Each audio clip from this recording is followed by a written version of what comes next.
মাধ্যমিক জীবনের সবচেয়ে বড় পরীক্ষা। কিভাবে নম্বর তুলবে, সঠিক গাইডে ও বিশিষ্ট শিক্ষকদের দেওয়া শেষ মুহূর্তে ভিডিওটি সম্পূর্ণ দেখো। তোমাদের জন্য ভিডিওটি খুবই গুরুত্বপূর্ণ হতে। রিভিশন সময় খুব কম, তাই চেষ্টা করো প্রতিদিন সকল বিষয়ে যা নোটস তোমার কাছে আছে সবকিছু রিভিশন। পরীক্ষার কক্ষে স্বাভাবিক, যেই তুমি পরীক্ষার কক্ষে প্রবেশ করো সকল প্রকারের চিন্তা হতাশা ত্যাগ করে স্বাভাবিক থাকার চেষ্টা করো সম্পূর্ণ মনোযোগ প্রশ্নপত্রের উপর রাখ। প্রশ্নপত্রে মনোযোগ।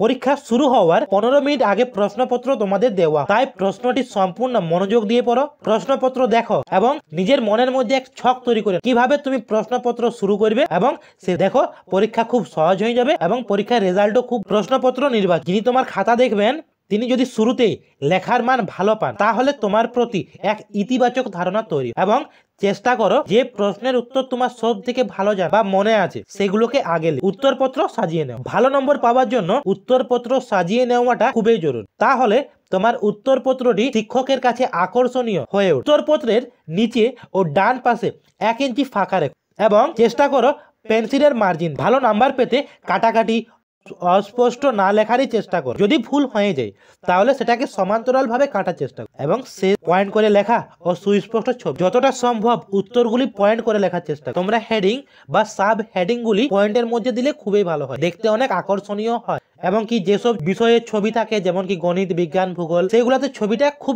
স্পষ্ট আঁকার চেষ্টা এবং ছবি হওয়ার পর চেষ্টা করো পরের প্রশ্ন পরের পেজে লেখো। ভিডিওটিতে যা যা বললাম আমি সম্পূর্ণ তোমরা একবার অনুসরণ করো এবং পরীক্ষা কক্ষে এই নিয়মগুলিকে অ্যাপ্লাই করার চেষ্টা করো, দেখবে পরীক্ষায় খুব ভালো নাম্বার আসবে এবং তোমাদের রেজাল্ট যা আশা করবে ঠিক ওই রকমই পাওয়া যায়। Thank you.